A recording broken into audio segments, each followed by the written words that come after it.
नमस्कार, आप सब देख रहे हैं मगध बिहार टीवी। देखिए, आज ये ब्राह्मणी का रिजल्ट हुआ जिसमें हमारे फतेहपुर प्रखंड गया जिला के अंतर्गत झारखंड से ठीक सटे 20 किलोमीटर के बगल में पड़ता है ये प्रखंड, जहां का लड़का आपको मैं बता दूं रवि कुमार स्टेट टॉप लाया है। तो ये जो है गौरव की बात हुआ, एक प्रखंड का नहीं पूरे जिला और स्टेट में एक यानी कहा जाए पिछड़ा इलाका का लड़का स्टेट टॉप लाना, ये अपने आप को गौरवान्वित करता है। तो मैं जानना चाहूँगा कि कैसे पढ़ाई किए, कितना घंटा किए, किस कोचिंग में कर रहे थे, तो ये सारा जानकारी लेंगे हम। और मैट्रिक में भी ये इन्होंने स्टेट टॉप लाए थे, ये बहुत गौरव की बात है। दूसरा बार ब्राह्मणी में लाए हैं, तो सब अपना नाम बताइए पूरा। मेरा नाम रवि कुमार है, पिताजी का नाम शिव कुमार साहु, माताजी का नाम बसंती। मैंने इंटर की परीक्षा पटना से दी थी, जिसमें मैंने लाए हो ना स्टेट रैंक प्राप्त कौन कौन किया। पेपर में कहा है? हिंदी इंग्लिश दोनों में हिंदी में काम चल तीसरा जाएगा। रैंक है। जी तो आप किस कोचिंग में पढ़ाई करोगे? स्कैन करके फोटो हमको डाल दो और फोटो से सब दे फोटो लिहाने में ओरिजिनल वाला रखना है। फिर 10 हम लोग भेजेंगे, 30 को वहाँ छापेगा ना। कितने घंटे पढ़ाई करते हो?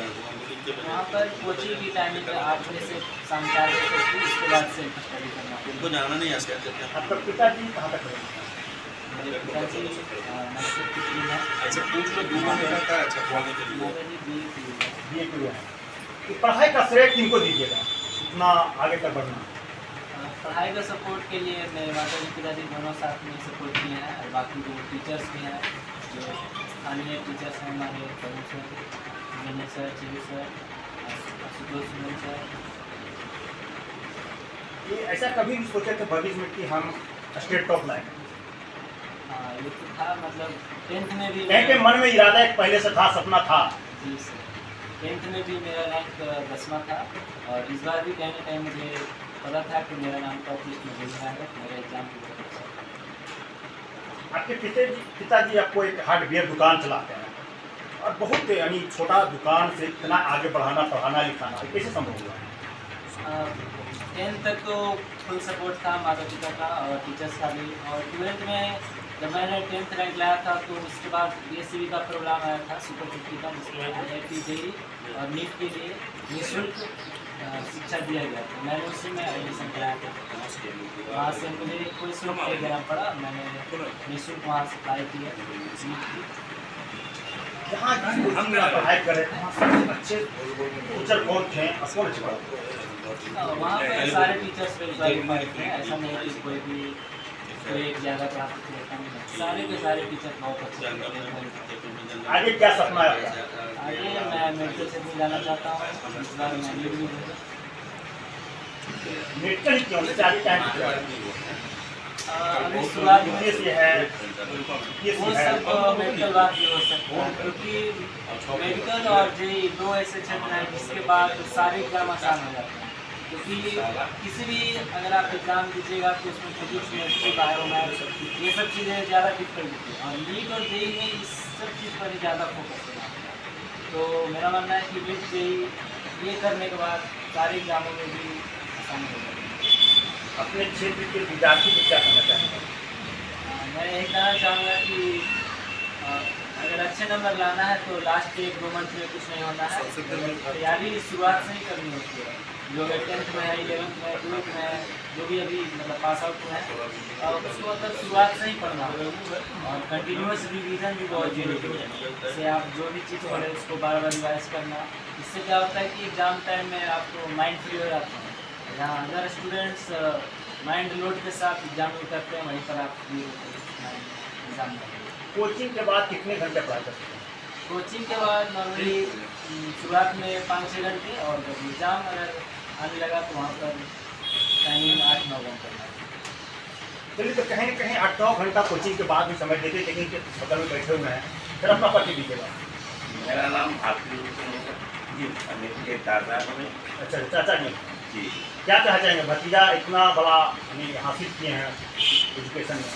हाँ, तो इसको हम बचपन से पढ़ाते भी रहे, हम टीचर भी हैं। अच्छा अच्छा। हमको जानकारी देते रहे, ऐसे तैयारी करना है, ये करना है, वो करना है। और मेरे अच्छी से मैट्रिक में टॉप किए थे भी यहाँ है ना। उसके बाद उनको हम बोला कि आप जाइए पटना, और पटना में अच्छी तरह से तैयारी कीजिए और वहाँ जाकर अच्छा कीजिए। मेरी बात को हम और किया भी, तो आज मुझे बहुत खुशी हो रही है। मेरे परिवार में ऐसे होनहार बालक हैं जो आगे चलकर हमारे देश की सेवा के लिए तत्पर हैं। तो सर आप क्या कहना चाह रहे हैं सर? सबसे पहले तो मैं धन्यवाद देना चाहता हूँ आपको कि आपने इतना दूर से चलकर एक गांव में आया है। और मैं इस बच्चे को कहना चाहता हूँ कि जो मैं बचपन जानता हूँ, मैं इसका बगल का हूँ और मैं मध्य विद्यालय में शिक्षक हूँ और मैं इसको बचपन से जानता हूँ। लड़का पढ़ने में मेहनती था। इसके फादर तो लेबोरियस हैं, छोटा सा हार्डवेयर दुकान करके ही अपने बच्चों को आगे बढ़ाने के लिए शिक्षा को प्रेरित किए कि नहीं दुकान तुम छोड़ो, पहले दुकान अपना पढ़ाई देखो। और उसके बगल में से चाचा थे भारतीय भूषण से प्रदूषण जो है क्या कोचिंग चलता था और कोचिंग में ही पढ़ाई की। और ये कहीं प्राइवेट स्कूल नहीं गया है, ये गवर्नमेंट विद्यालय से नहीं करके आज इतना आगे बढ़ा है। तो धन्यवाद देता हूँ। आगे क्या सलाह है? हाँ, मेरी कोशिश होगी, इनको आशीर्वाद देता हूँ कि लड़का आगे बढ़ के एक अपना गांव का, देश का, अपना प्रखंड का नाम रोशन हो। पूरा नाम बताइए।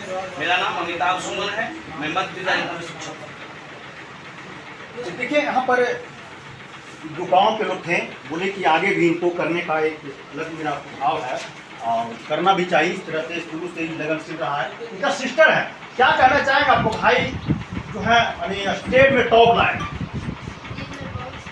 मेरा भाई मतलब पहुंच चुका है और आगे भी अच्छा कुछ करेगा, डॉक्टर बनेगा।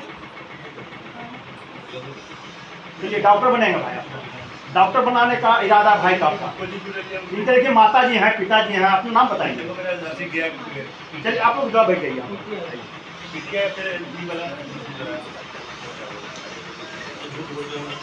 क्या नाम हुआ सर? रेड्डी जी का कौन हुए? पिताजी हुए। क्या कहना चाहेंगे? आपका बेटा टॉप लाया, स्टेट टॉप। स्टेट टॉप समझ रहे हैं, बहुत बड़ी चीज होती है। बहुत खुश है। आगे क्या करवाना चाह रहे हैं बेटा? डॉक्टर बनेगा। डॉक्टर ही क्यों, आगे क्यों नहीं? पीएस हो गया, पीएस हो गया, उसका रुचि वही है।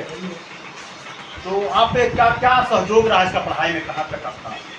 मानता था कुछ भी काम देते, यानी किसी तरह से कोई कमी आपकी तरफ से नहीं हुई? आप हर तरह से यानी पूरे लगनशील के साथ आप भी इनको आदान प्रदान करते रहते हैं। चलिए तो यानी इनका माता जी हैं, नाम बताइए। क्या कहना चाहेंगे? आपका बेटा टॉप लाए हैं पूरे बिहार में, तीसरा नंबर है, बहुत बड़ी बात होती है। क्या कहना चाहेंगे?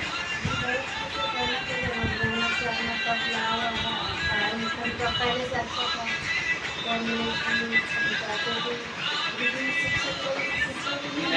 इसके पहले भी टॉप लाए थे कभी? मैट्रिक में उसमें बिहार टॉप लाए थे। चलिए तो ये दूसरा बार टॉप है। तो बेटा किस पर मिठाई खिलाइएगा आप? खिलाए हैं? खिलाइए, कैमरा के सामने खिलाइए। देखिए माता जी खुश होकर अपने बेटा को यानी मिठाई खिला रहे हैं। दूसरा बार बिहार टॉप लाए हैं। तो देखिए ये माता जी है मिठाई खिला रहे हैं, इनका चाचा जी हैं, गांव के हैं।